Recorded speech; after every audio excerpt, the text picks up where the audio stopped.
All right, everybody. So here is the deal. If we were in session, you would be disassembling your entire engine all the way down to the case. So we're going to do that tonight. This makes it look fancy, but I'm really going to only use the 10 mil, the 8, the 7, and then I'm probably going to ignore these. A basic 1/4-inch drive ratchet. You could tell by the small little head. Because I don't want you falling asleep, disappearing, going to shower, or whatever when we should be e-learning, a drill with a little hex adapter on it, not hex, square. And then just some common wrenches. So I'm going to split this up into 2 videos. It's not a race, but I might try to do it. And I'm going to walk myself or talk myself through it as we go. You can tell right there, that's the glow of a heater. Behind it, the electric heater, which costs too much for the bill. And the exit door. So hopefully no one walks through that, or I just might, it'll scare the oil out of me, so to speak. So with that being said, I think in prep, I'm going to pull the 8. I'm going to pull the 7. And I'm going to pull the long 10. Let's see if we could do it with that. So first things first, put your drill to reverse. I could really make this a Limp Bizkit song right now, but I'm not going to. And we're going to pull our, I always call it the switch plate or the switch cover. Those will come off just like that. Oh, I kind of missed my little impact gun now. That pulls the switch plate. And like Dee always says, put the darn bolts back in the bolt holes, as weird as that sounds, because you will never forget where they went. And they're there when you need them, right? Like a good friend. All right, we're going to pull that. Oh, actually, while I have the 8 on, let's pull the air cleaner. That comes off. We're going to put our parts to the side, nice and organized like, but you can't really see it because it's behind the engine. Pull the air filter backing plate, just like that. Oh, and one thing that is uncommon or common, depending on how you look at it, is confidence. When you're building something, it'll take you a lot of engines to feel like you know what you're doing. I just short-circuited there. Even if you actually know what you're doing, you got to build up that confidence, and that can take a while depending on what you're doing. So keep in mind, I've been doing this for too long. I've been teaching at our school for 11 years, and a school for a year and a half before that, and then 3 years before that, and it's just plain crazy. All right, tank bolts are off.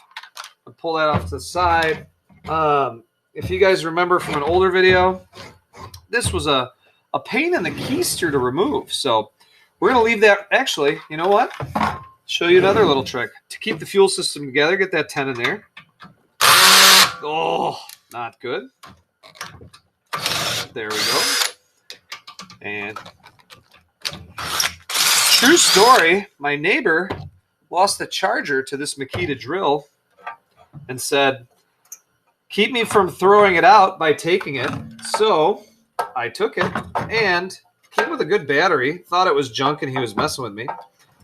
Notice I just took the carburetor and the backing plate spacer off.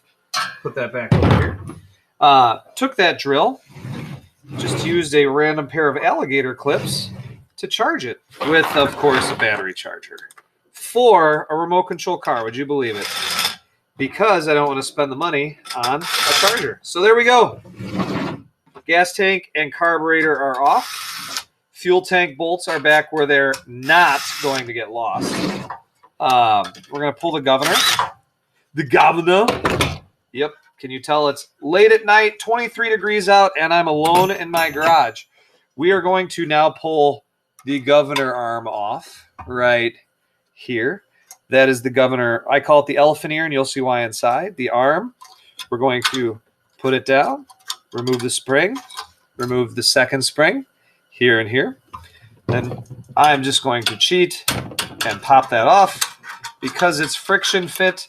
Keep in mind, this is a brand new motor. If you were doing this at home, it would probably be dirty and have like leaf and grass clippings. So This is all the parts to your governor. Do not lose that nut and bolt. I'll put the linkage over here. Muffler time. There's one. And then we are going to pull these 7s. Oops. Probably switch the socket, eh? Don't lose the bolt. I'm going to be curious as to how long it takes me without talking to rebuild this. So, muffler exhaust plate is off, or I'm sorry, heat shield. You know, if I stop talking and time myself, you know what? I would probably just mute it, play it in double time, and then tell you that's how fast I was moving. Oh, drats. Okay. So, air cleaner's back in. We're going to pull the heat shield bolt right here. That is out. Those are the only 2 bolts like that on the engine from up here and back there. So we're going to leave those off on their own. We're going to pull the side cover with our 3 bolts. 1, 2, and 3. Maybe if I get this done in under 12 minutes, I'll treat myself to some electric heat. And just like that, the pull start housing has been removed. Put that down on the ground so you can get the most unflattering angle for me as possible. We'll put those bolts back in. And just like that. Just so you know, if we were in person again, it goes together a lot slower than it comes apart. Especially this part right here. Ooh. Let's see. Oh, we actually got one. So I am removing the 4 black or gunmetal colored bolts from the top right now. And that holds this whole top plate assembly on. Sometimes they could be really tight because they are held in with thread lock. As I use the electric drill as a ratchet, wildly inappropriate. Never mind. Not even going to say it. There's our 4. Before we remove it, we have to undo the little wire for the kill switch. All you do is bend that up, push it down, and pull it out. And that is our backing, or our top plate in the up and up. We're going to put these bolts back in. So not only does it look like a cactus, oh, that might have been a cross thread, but it has all the pieces where they need to be. Oh, that's better. I'm actually kind of ashamed of myself right now. I never, ever, ever let students assemble things with a battery drill or impact for this exact reason. Now we are going to remove the 2 top bolts for the muffler. Whoa! I guess it would help to take it off of tighten and return it to loosen. Maybe we'll make that an Ed puzzle question. Where did the D screw up? He screwed up on that part. All right. Pull the spark plug boot. Simple black wire. Heat shield is off. That was that tiny little bolt in the back like no other. Our muffler bolts are out. Our muffler has now been removed. We could set that over there. I'm putting the muffler bolts back in the muffler bolt holes. Yes, I pronounced that correctly. Then we are now going to pull off the cylinder head. But first, let's take a look inside of the valve cover. 1, 2, 3, and 4. And this is going to be one of the next lab videos, but that is the valve cover. And these are your valves right here and the rockers. So you can see them rocking and rolling on the spring. Wonderful thing here. We are going to see if the head is able to be loosened. I highly doubt it because these are torqued to 160 or 180. So, oh, Yeah, nope, I got to get a bigger ratchet. So bear with me because I'm not going to edit this video again. I'm going to get a 10 on a big ratchet. Sorry about that. So we're going a little meaty on this one because I just realized I've never pulled the cylinder head off of this motor. So in order to do that, I have to give it some force. Oh, sorry, camera. There's one. And then once it's cracked loose, you can zippity-doo-dah that motor out of here. This thing is very new. It's cleaner than a doctor's hands. So when you realize something like that and there's no oil, it just makes the going a lot easier. I am stressing, though, because we're at the 11-minute mark. And yes, that's my first name. I really need to keep this at 15 minutes or I can't post. I can't post it on the YouTube. And then I can't make it an Ed puzzle. I know what you're thinking right now. Yes. But nope. I'll figure out a way. I will speed up parts of it. Oh, we got some gaskety twist. We don't want that. All right, so those are in. Let's get this guy a little. Okay, what just interfered here is a stink bug and the gasket for the exhaust. So I'm going to put that up out of the way. We're going to give that 10 a, there we go, some on. Oh, get out of here, bug. That's good. Zip it off and pull it out. Ooh. I just realized we're hitting the exhaust manifold bolt. There we go. We are down to 2 bolts. I fouled up the exhaust manifold gasket just a little bit there. So we're going to loosen that right now. You know, if I pre-loosened everything, you wouldn't see me struggle, and I'd be done in that 15-minute threshold. Well, until I make billions of dollars as a YouTube star, I guess we're just stuck with 15-minute increments. So here we go. Now that it's loose, you pull that off. That noise is nothing to be panicked about. You now have the head off. Here are the underside with the valves. These are the little valve caps, I call them. I'm sure there's a proper name. The push rods fell out. We're going to put those parts over here. You got the piston and the head gasket. We're going to leave the head gasket on. We're going to zip the side cover off now. Oh, there we go. Come on. You know what? Let's do it this way. This is when I wish I had a big air compressor and a fantabulous impact gun. So let's get these in. All right. So again, power drill and ratchets. We got 4 out of the 6. The remaining 2 are on the bottom. We're going to do those right now. And unfortunately, I have the Frozen 2 theme soundtrack stuck in my head as I do this because I have a 3-year-old. And it would not be appropriate to play the music I want to play in the background. And it would probably be some sort of YouTube violation. So once that's off or loose, we are going to gently pull this. And what you can't see me doing right now is trying to separate this without tearing the gasket. So what I'm using is the push rod just to trace it around and separate the gasket and save myself $4.75, or save the school $4. Oh, partial rip. That's okay.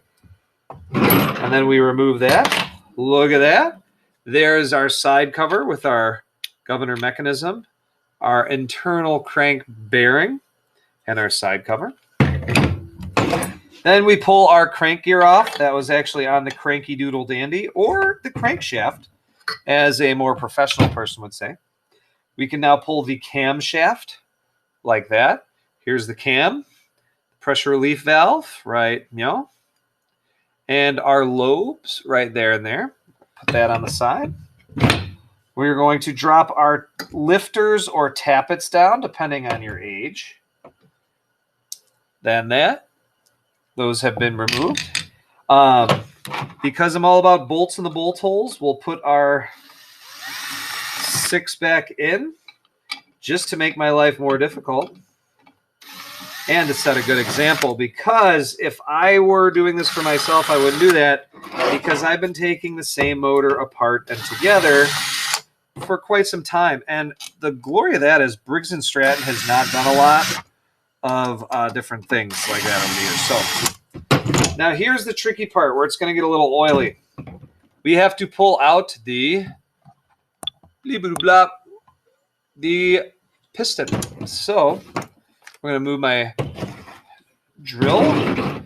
We're going to show you what I'm doing here. And here's the crank. And you could see the top of the connecting rod up there. And as this rotates, there you go. There's your oil slinger or dipper and the bottom of the connecting rod. So if I remember correctly, we had a horrendous time getting these out with the classes at the start of COVID. And when that happened, we actually had multiple engine failures in the sense of trying to get these loose. So with my years of monumental experience, I'm going to use a box wrench instead of a ratchet. I'm going to put a little wrench on there to get that extra torque and see if we could crack these loose. That is a good sound. So that one cracked free. And this is where you got to watch yourself, because the seam is the machined edge of this case right here, and it is as sharp as my wit. So what ends up happening is you just reach in, and before you know it, you're bleeding. So try not to do that. Oops. But also try to be responsible when it comes to the slow removal of these two bolts. So these two connecting rod bolts are now cracked loose. For this instance, I brought the ratcheting box or combination 8. Ooh, and they're too loose.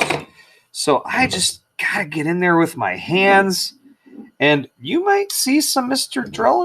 D blood. We'll just put it at that. Sorry, this video right now is as exciting as my two hands. Oh, hey, what's up? It's the other hand right here. I just about have the bottom one down. And now it's time for the top one. And edges are incredibly sharp. So in the winter with dry skin, you know, we will see how this goes. Connecting rod bolt 1 is out. Mistakes I've seen people make with this over the years is when they go to do reassembly, they don't keep the piston rod bolts with the piston, and then they actually end up using the connecting rod bolts to bolt the carburetor back in. But again, if you pay attention, while to the untrained eye these might look the same, they are really quite different. So there you go. One's got a hex in the head, one doesn't.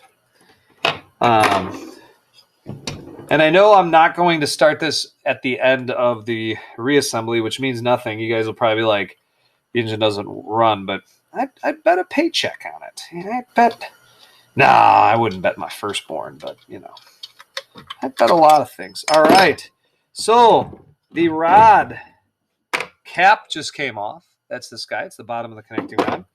Then what I usually do to cheat is just rotate the cranky doodle dandy and watch what comes out of the top. Oh, hello, friend. It is, well, almost the piston. So always have a spotter or catcher. Try to get your hand in there. I did not take the flywheel off because I don't think I will have something with the appropriate amount of torque. But before this comes out, do you see this little notch right here?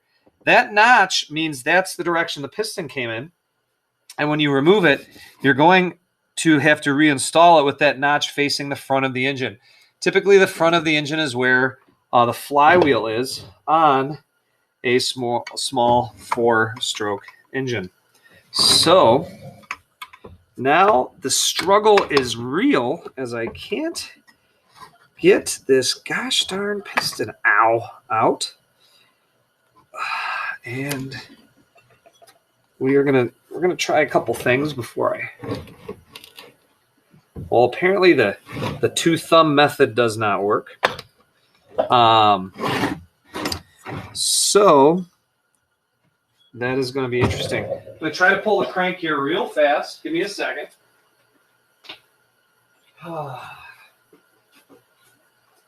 Sorry about this. There we go. How did I know what size on the first try? Because I've done this again just a few times. All right.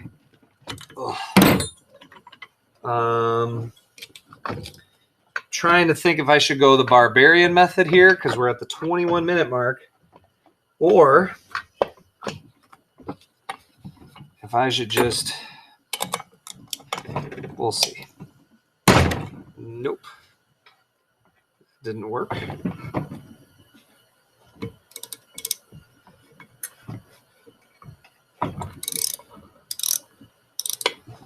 All right. You could tell I'm getting serious because it's quiet. Da da da. All right. I really want to pause this, but I feel like if I do and sneakily loosen it, you are not going to get the full experience of what tricks I use to do this because you'll probably experience the same thing at home. So what I'm going to do first is remove the magneto right here, 2 7-mils. And if you remember, we did the magneto adjustment. And if we didn't, I'm a terrible teacher. We're going to set that over there. Now, normally, I'm going extra slow with these little guys. So if we follow that up, we're in big trouble. Normally, what you would do at this point is we're going to try and actually get the head gasket off quite gently so we could reuse it. There we go. Came off fairly clean. There's your head gasket. Pretty exciting if you're me. And what I don't understand is just why in the Froggle Knuckles this cranky doodle dandy is not pushing out the piston. Because it normally, and especially a brand new engine, they just fly right out of the top. So as I pinch my finger for you. There we go. See that? I've been working this thumb right here.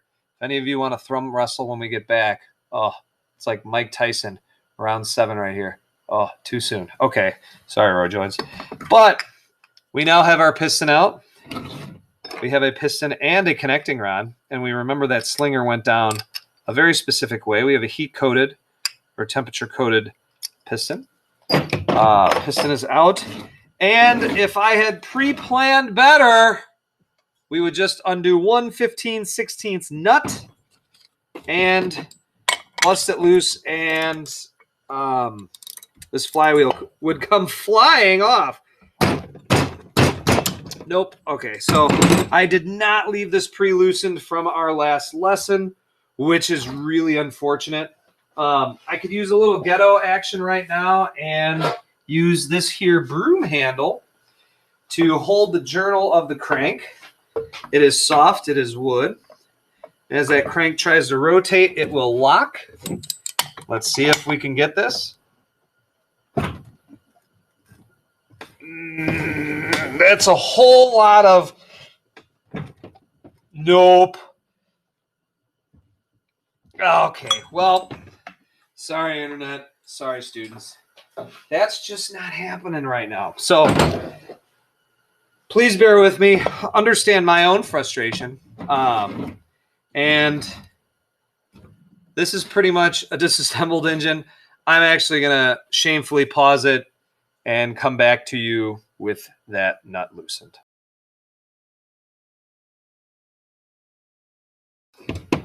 So all it took was a little bit of elbow grease, and I do have that nut loose now. So that is the flywheel nut. That comes off. Sometimes your crank will be stuck to the flywheel. That removes the flywheel, and the little ting-ting-a-ling-ling you heard was the flywheel key, which is super important. Goes in that little groove on the crankshaft right there. And that is what slides into this, which is part of your timing system. With that removed, yeah, we're at 34 seconds. Don't be too annoyed. Your crankshaft slides right out. And ta-da! You have a very light, stripped, bare naked engine block that you can excitedly look at. So, with that out of the way, and with my drill out of the way, you can see all of the parts that we had to remove. There we go. Valve cover, your pull start pulley. Sorry, a little messy. Let's get some tools out of the way. You've got your cam, your side cover, your crank gear, and on the crank gear are 2 shims. Whoops. There we go. Get the tools out of the way. You've got your cylinder head bolts over here, your piston.